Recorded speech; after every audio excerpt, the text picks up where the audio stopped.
With age comes experience and wisdom, and for all of us, if we can circumvent the aging process just a little bit, it could help all of us increase our knowledge base of understanding of how to take care of our bodies and value our physical and personal health. And if recent research from the AARP is any indication, we need to take note at a younger age of how the aging process affects our quality of life, particularly at midlife. The AARP reports that the aging process begins to immensely accelerate once the American public either turns 44 or 60, which is a tremendous indicator that the aging process accelerates during certain periods of our lifetime, with significant molecular changes occurring after we all turn 50. This is also why a growing number of seniors believe that they want to take better physical care of themselves to get in better physical condition, according to the Centers for Disease Control and Prevention, after the age of 50 at a clip of 80%. If you fall into that category and want a friendly assist in accomplishing such a goal, today's conversation that I had with Carlos Reyes is one you can't afford to miss. Reyes is a wellness coach and certified personal trainer who assists people over 50 who consider themselves active individuals combat the aging process in the most efficient and effective way so that they can continue to maximize every area of their life in life, work, and play. Over the last 35 years, he's been fortunate enough to work with a diverse group of people with an assortment of different fitness goals, from weight loss to weight gain to body reshaping to post-injury and fitness and rehabilitation objectives. And lucky for all of us, my conversation with Reyes starts right now. I'm Kevin McShann. Let's have this conversation.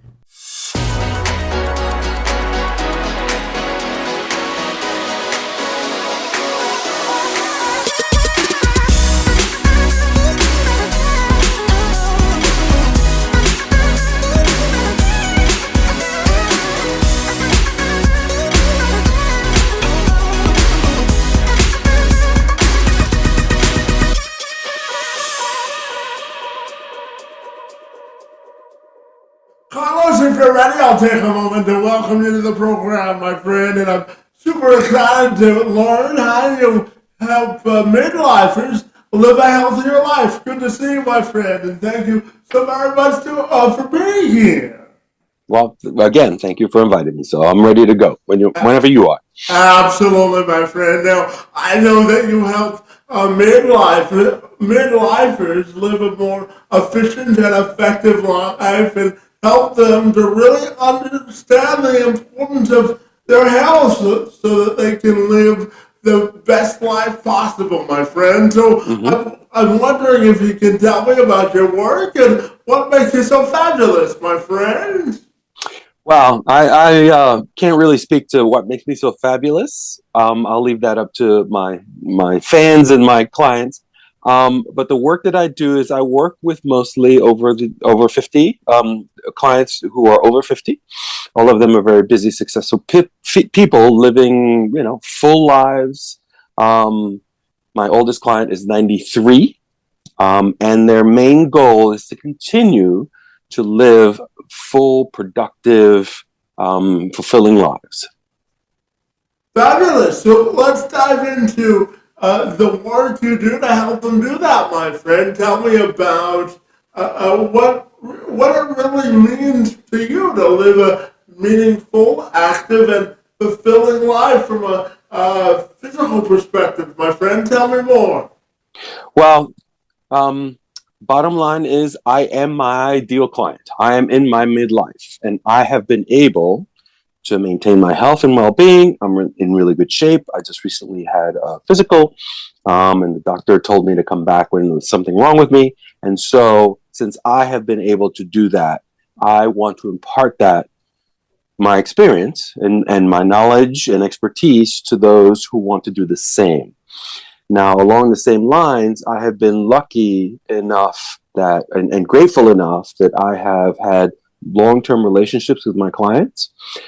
And so many of them have grown older and continued to work with me throughout the years and the decades. I have been working with a couple of clients for multiple decades.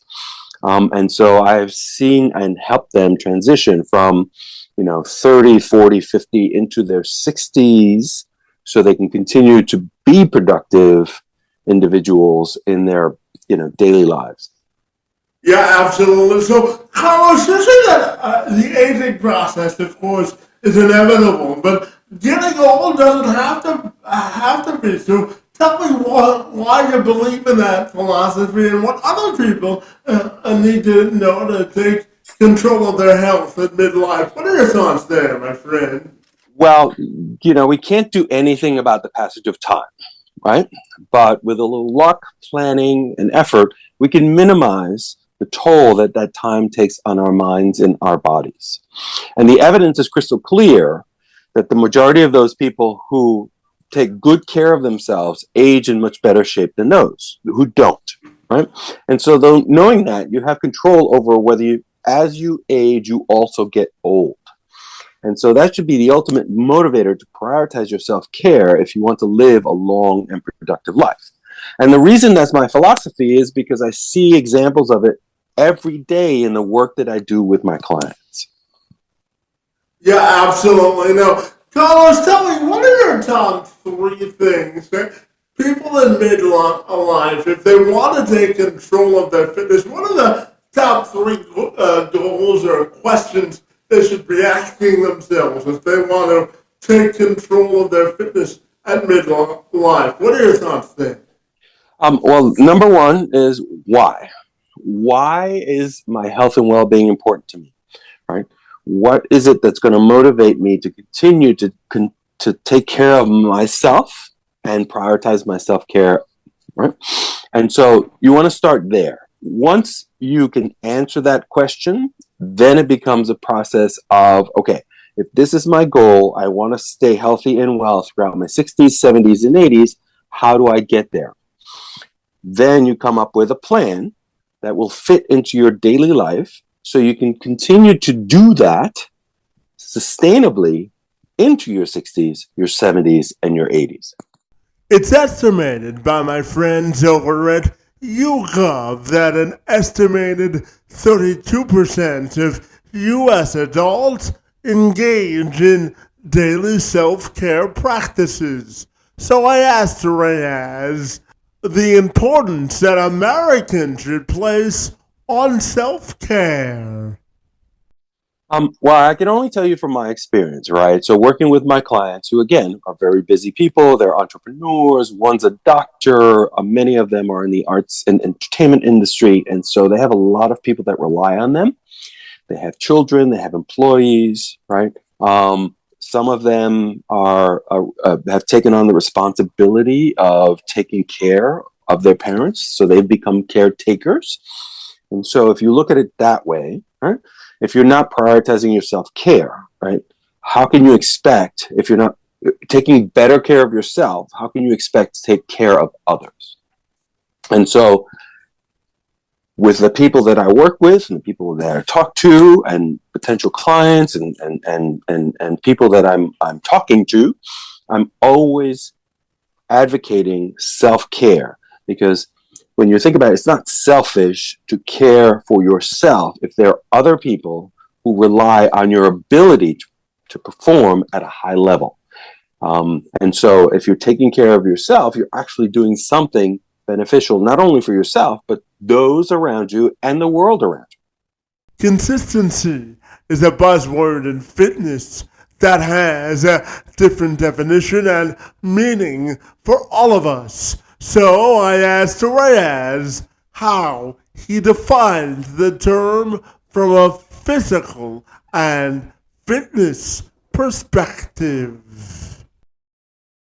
So in terms of staying motivated, right, that's where the why comes in. Knowing your why, right? Motivation can manifest itself in many ways, and sometimes the motivation doesn't even come into play until after you've begun or started your fitness journey, and you start to see results. That can be a motivating factor, right? But that's a finite resource, motivation. And so what you want to have is you want to have a well, what I'd like to call a well, that you can always go back to. And so if you know what your why is, that's your well. Is your why you want to live a long life so you can continue to produce, whether it's art or whether it's, money, whether it's producing for your family, whether you want to take care of your children and you want to play with your grandchildren in your 70s and 80s. So that's your why, that's your well, that's your motivator. So when you start to lack motivation, one of the things that I do with my clients is I remind them, well, what's your why? Why did you start on this fitness journey? Once you can do that and they latch onto their why, then the consistency is the easy part, right? And to be consistent, I like to rely on what I call the 3 Ps. You post it, you plan it, and you promote it, meaning that you write it down. I'm going to work out at this particular time on this particular day. You plan it. During my workout, I'm going to be doing this and this and this. So you're not haphazardly roaming the gym trying to figure out what you're going to do next. And then you promote it. And the beauty of promoting it is you tell all of the people who are in your world, your family members, your significant other, your spouse, your husband, your wife, your children. And what that does is that gives you a support system. Oftentimes, they become your cheering squad, right? They will cheer you on. And the third and most important part is they will hold you accountable. So, for instance, if I said to my family, I'm going to go work out tonight at 7 o'clock, and I didn't go work out at 7 o'clock, and somebody asked me, well, how was your workout? That's holding me accountable, right? I would have to answer to that. And it's not guilt tripping anybody. It's just being accountable to somebody who relies on you to maintain your health and well-being. Yeah, absolutely. And Carlos, I'm a big believer in internal expectations, because I firmly believe if you don't have your own level of internal expectations, it's hard to rise to the level of anybody else's expectations for yourself. So tell me about the importance of internal expectations, setting them, and how it's related to forming good habits. What are your thoughts there? Well, I think you have to, you want to look at your life in its totality, right? And what's important to you? What are your priorities? And if health and well-being is one of your priorities, then your expectation or your self-expectation should be that you're going to put that at the forefront. You're going to make an extraordinary effort to prioritize your health and well-being, because when you are healthy and well and more productive, then everything else is easier. Right, whether it's your interpersonal relationships, whether it's your work relationships, and oftentimes whether it's your relationship with yourself, right? If I am healthy and well, if I feel strong and confident, then I have a good relationship with my internal self. And so, it goes back to, is your health and well-being a priority? And if it is, how are you going to make it a priority in a sustainable way so it sustains you and, again, the world that you live in? Absolutely. Now, Carlos, I want to ask you about a growth mindset in fitness and the mindset that people have to adopt to become what you call ageless performers. So tell me about growth mindset, according to you, my friend, and how it's related to becoming an ageless performer. Tell me more, buddy. Okay. So if your goal is to be an ageless performer, right? And I like to use the term ageless performer forever, right? So for as long as you live, right? The mindset, and I prefer to call it mind vision, right? Because mindset means that you're, at least to me, the way I interpret mindset is that you are set in a particular mind frame. Mind vision, in my view, says that you have something that you're looking forward to and you're looking forward to producing, right? And so if you're looking at your mind vision, what does that look like? And what are the steps you need to take to get there?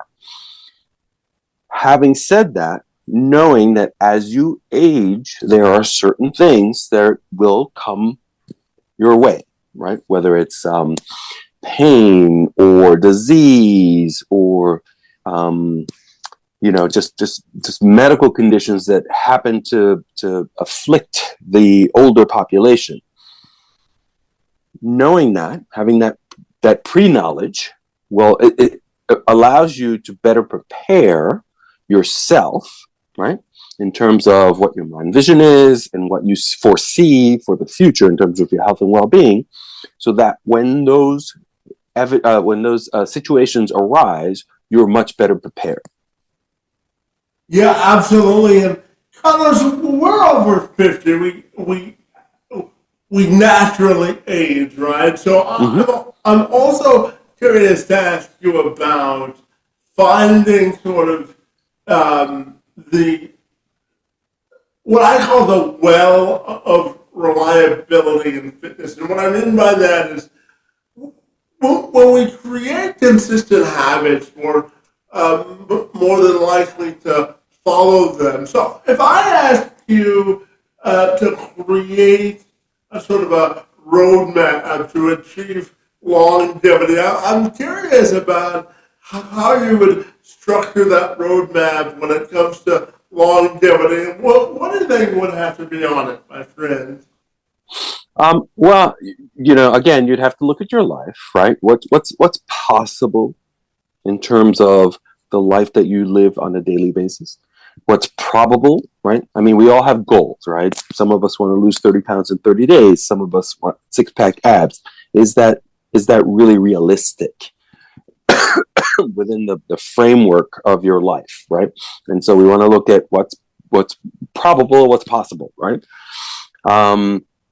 Once we can determine that, then it becomes a process of incorporating habits or new habits into can be considered positive habits that will lead you or at least start you on your path towards greater health and well-being.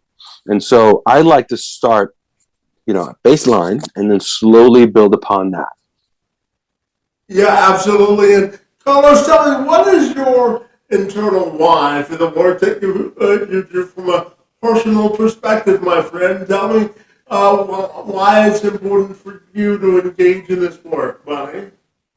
Well, from an intrinsic standpoint, right? How I feel inside. I know that when I take really good care of myself, when I'm consistent with my exercise program, when I'm controlling my stressors, when I'm eating healthily, right? I feel really good. I feel almost superhuman is too great a superlative, but I really feel strong and I can do anything and I can take care of those around me. Specifically my clients, right? My clients rely on me to be the bedrock that they rely on to keep them motivated, to keep them consistent with their health and well-being, and to make sure that I'm imparting to them the strategies, the methods, the processes that I've used over the past 35 years to help them get closer to their health and well-being goals. So again, it goes back to, if I take care of myself, right? If I prioritize my self-care, then I am better able to take care of those who rely on me. Yeah, absolutely. And Carlos, you brought up the word consistent a couple of times during our conversation. So I'm curious to ask you, from a fitness and wellness perspective, what does the word consistent mean to you? Consistent is doing something repetitively over and over and over again that leads to a positive result. So when you think about, taking it outside of fitness, you think about anything. If you're trying to learn an instrument, right? I played the drums for many years. I had to learn how to play rudiments, and I had to play those rudiments consistently so I got better at the drum set, right? If you're thinking about losing weight, right? You have to consistently think about what you put in your mouth because it's really, really important. So you have to be conscious about what you're putting into your mouth so you can lose the weight that you're trying to lose weight, trying to get stronger. You have to consistently go to the gym and what we call put in the reps, right? So you lift progressively heavier weight if you're trying to get stronger.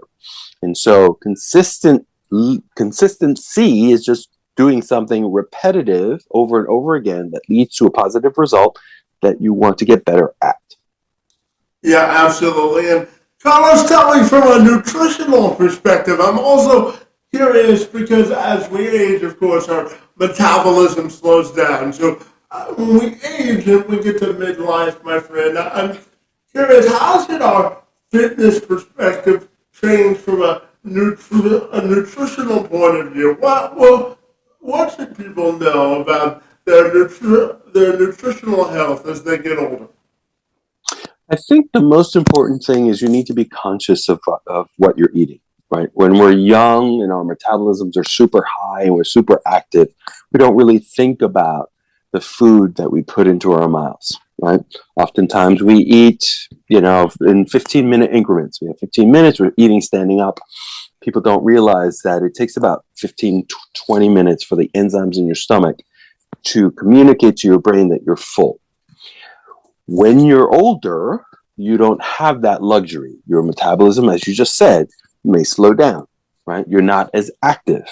And so you can't continue eating or absorbing the nutrients or nutrition that you did as a young person. So you have to be more conscious about what you're eating. And so I always recommend, especially people who I start with, since I'm not a dietitian, I'm not a nutritionist or a doctor, I can't really prescribe diets. But the one thing that I do is I have my clients write down everything that they eat that has calories on Monday through Friday, right? And then take a look at, and they don't necessarily have to share it with me. Many of them do, but oftentimes if you can see it in black and white, what you're ingesting, it gives you a clearer picture of where you can make changes if you're trying to improve your nutrition. Yeah, absolutely. And Carlos, I also wanted to talk to you about managing emotions during a fitness journey. Everyone's fitness journey is different, and their life experience is different. So I'm curious to ask you, what's the most effective way you think people can manage their emotions as they go through a fitness journey? Well, they say that knowledge is power, right? And so if you know that you're going to have an emotional response to your aspects of your fitness journey, and for instance, if you hit a personal best in a bench press, you're going to have an emotional response to that. But if you fail at that personal best in the bench press, you're also going to have an emotional response to that. But knowing that that's going to happen, what you can do is prepare for when those moments happen, and you have techniques and strategies that you can use to either control your emotions or celebrate those emotions, right? And if you just Google how does a person deal with their emotions, it doesn't really matter whether you're 20 years old or 80 years old. The strategies are the same: acknowledging those emotions and then dealing with them in a positive way, whether it's deep breathing, whether it's expressing those emotions to someone else, right? And so the strategies that an older person or a midlifer would use to control or to deal with emotions of the aging process aren't that much different. Yeah, absolutely. And Carlos, as we get older, whether it's our blood pressure, nutrition, or lifestyle changes, what are the top two things you think that people that need to pay increased attention to as they get older, which they may have disregarded in their younger days? My friend, what are your thoughts there? I think number one is sleep.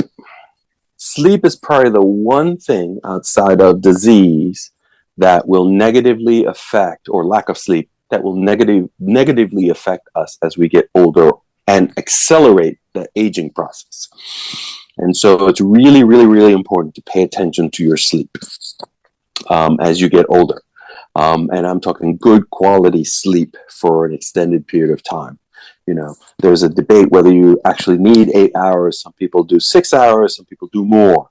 But a number of hours, good quality sleep, are going to be beyond beneficial to your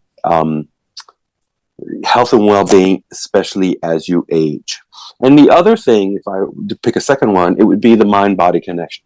Oftentimes, as we get older, we forget that our minds and our bodies are connected. They're interconnected, and they're always communicating with each other. When we were young and we were learning how to walk and talk and do math and arithmetic, right? Our brains were these sponges that were absorbing everything, right? As we get older, our brain capacity, right, becomes less and less because we're absorbing so much more and we have throughout the years. And so we forget our natural being, right? So if I were to ask a person on the street who's walking on the street, explain to me how you walk, I guarantee that 9 out of 10 people wouldn't be able to explain to me how they walk because they've internalized it, right? They learned it a long time ago. They forgot how to do it. Now it happens naturally. But as we get older, especially if we start to experience pain, we experience stress in our everyday lives in an overwhelming way, we often forget that the brain communicates with the body communicates with the brain. So a good example is if you've ever seen somebody walking down the street and their shoulders are up by their ears, I can guarantee that 9 times out of 10, that person is super stressed. Why? Because their head becomes heavy and these muscles up here in the shoulders now have to support the weight of that head and the stress that they're under.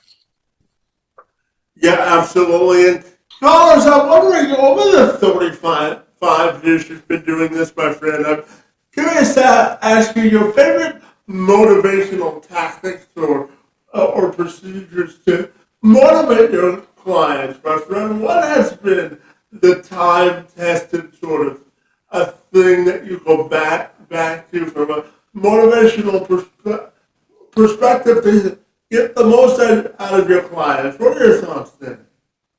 I tell them stories about my clients.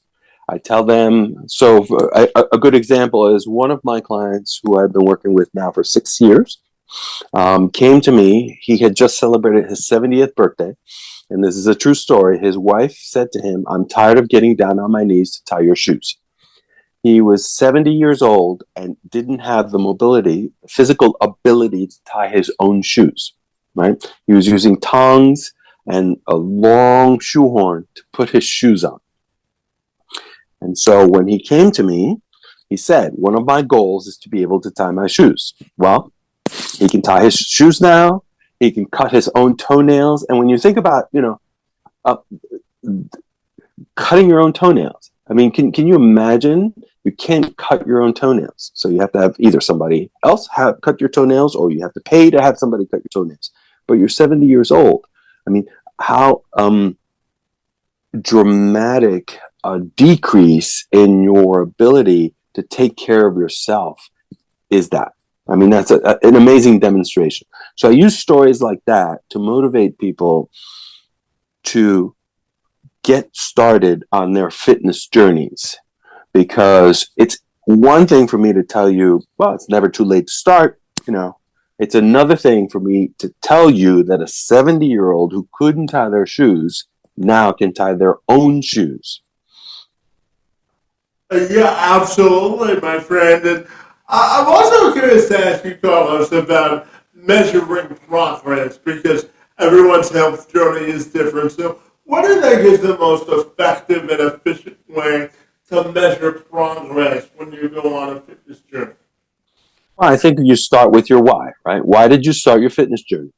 Okay. And then what steps did you take to get closer to that fitness journey? And are those steps effective? Right. So again, going back to my client who couldn't tie his shoes, when we started with mobility exercises to open up his hips and have him be able to reach his feet. Right. Now he can tie his own shoes. He can cut his own toenails. He's much more mobile, flexible, and independent than he was before. And so you want to start with the goal in mind, and then what steps are you taking to get your clients, or what steps are you personally taking to get closer to that goal?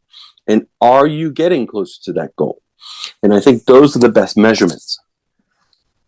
Yeah. And Carlos, for me, I'll quickly give you a little bit about myself. Buddy, I was born with cerebral palsy, and I've lived with it all of my life. And, fitness is important to me, because if I don't move my body, my muscles contract faster than most people. So I'm curious to ask you about, exercising on a regular basis and the importance of consistency of exercise and how important that is. But it's very, very important, especially as we get older. And here's why. As time passes, we are under a much more tremendous amount of stress, right? We sit for longer periods of time, right? And so all of that becomes a cumulative negative effect on our bodies. And so what I always suggest to people in their midlife is you want to be doing something every day. And so you want to incorporate exercise into your daily life. And that can be something as simple as going for a walk, or getting down on the ground and doing some stretches, or doing some core work. It doesn't have to be a 3-hour workout, but you want to be moving your body every single day. Because what you're doing is you're counteracting the decades and decades and decades of all the sitting you did, of all the stress that you've encountered in your life, right? And all of the inactivity. And so it's really, really important that you do it on a consistent and daily basis. It's almost like brushing your teeth, right? Just make it part of your daily life. Yeah, and just building on that, what do you think it means to maximize the moment from a fitness perspective? What does that mean to you, my friend? I think it means to be conscious, to be in the moment, right? I have a client who I've been working with for over 2 decades, and she is a psychiatrist, and she deals with her patients, and she comes into our sessions and she needs to unload. So what I do with her is we do like a 5 to 10 minutes check-in. How are you feeling? What's going on in your life? And the reason I do that is because I want her to unload that stuff so she can concentrate for the next hour on what we're doing together. And so being in the moment, if you want it to be effective and efficient, is really, really important. So you want to leave all of that other stuff that's going on in your life outside. Mm-hmm. And do you think it's tied to achieving mental clarity as well? Oh, sure. Yeah. I mean, it depends on how you define mental clarity. Mental clarity can be just pushing aside all of the other things that may distract you from. So, for instance, I'm a terrible multitasker and I get easily distracted. So for me to have mental clarity, I need to make sure that all of the distractions are outside. So I'll set myself up in a space or a situation where the distractions are going to be minimized so I can concentrate on what I'm doing. And I do that when I work out, and I try to get my clients to focus on what they're doing in the moment. So again, we can make it the most efficient and the most effective for them. Yeah, and just because I'm personally curious, one of the things that I do to keep myself effective is that I walk 45 minutes every time I exercise, and I like to go swimming and lift weights, and I know that this helps older or midlife people because I used to swim twice a week with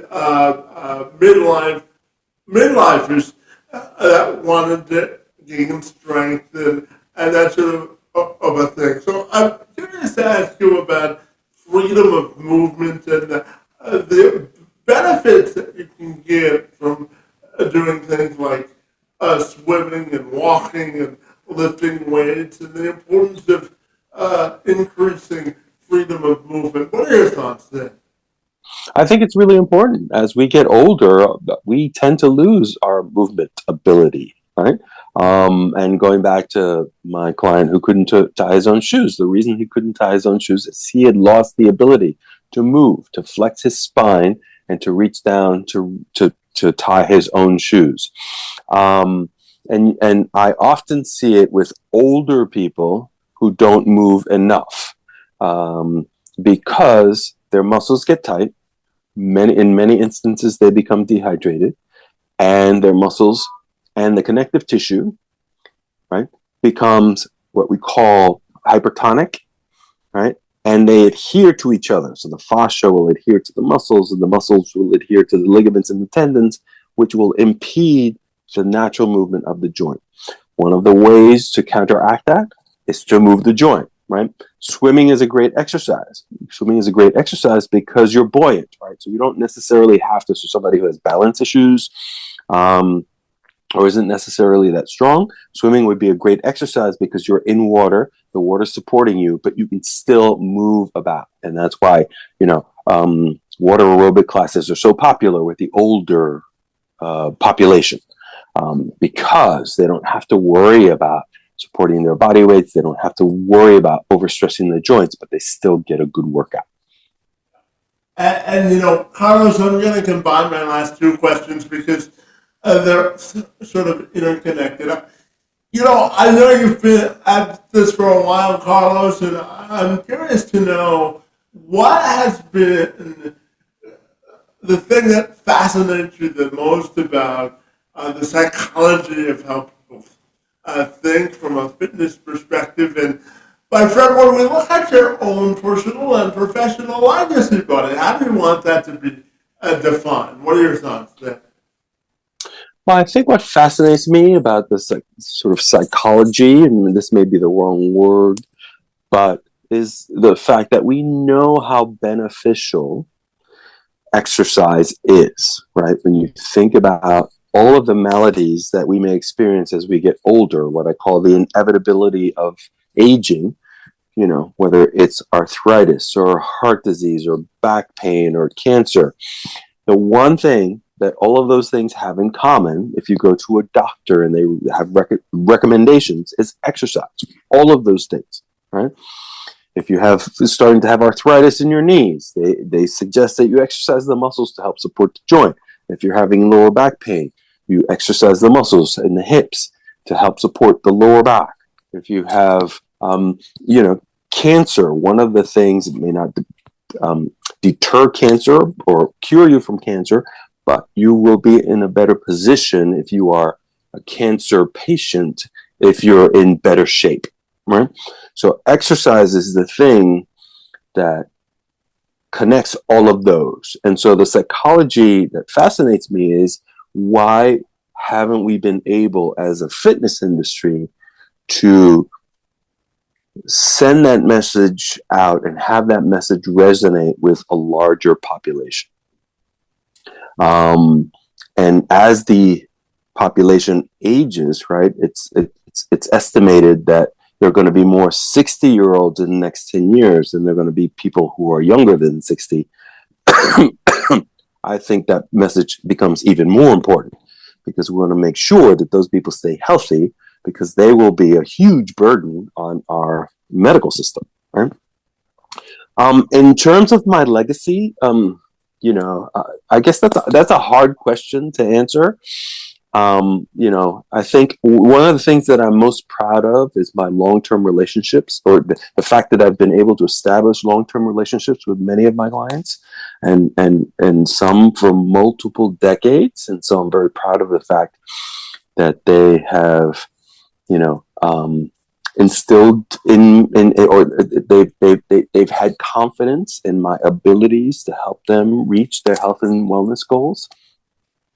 And a couple of years ago, when I was on my third podcast, the host asked me the same question. And she then said, "But it sounds like you really care about your clients." And so I guess if I were to answer you in a definitive way, I really care about my clients. And that's what I would want my legacy to be. Yeah, and just a follow up, because I'm curious. One follow up for you. How do you think we can improve messaging within the fitness industry to get more people motivated to sort of, for lack of a better term, value their health from a fitness perspective? So, how do you think we can improve messaging, my friend? I think we need to be less dogmatic about it, if I'm being completely honest. Meaning, you do this, and you do this, and you'll get this. I think what we have to do is individualize it. Look at the individual first, right? Don't start with the fitness first. Look at the individual first, and then take that individual and add to that individual a fitness, health, and well-being, perspective. I think oftentimes in the fitness industry, we start with the end in mind, right? So this person wants to lose 30 pounds. Okay, to lose 30 pounds, you need to do this and this and this and this and this. When we should be starting with the beginning. This person wants to lose 30 pounds. Why? Once we can answer that question, then it makes it much more easier to put together a program for them so they can get to those 30 pounds. Yeah, absolutely. And finally, my friend, tell me, if people want to get connected with you, what's the best way they can do that? The best way is social media. I'm on Facebook, Carlos A. Reyes. I'm really easy to find. I have a Facebook group called Ageless Performance Forever, and I'm also on LinkedIn, Carlos A. Reyes. Well, fabulous, my friend. I really enjoyed our conversation about health, wellness, and fitness. I want to thank you for the work that you're doing to create a society of healthier people, and I want to thank you for engaging in conversation with me this afternoon. It's most appreciated. Thanks, Kevin. It was great to be invited by you, and I was happy to be here.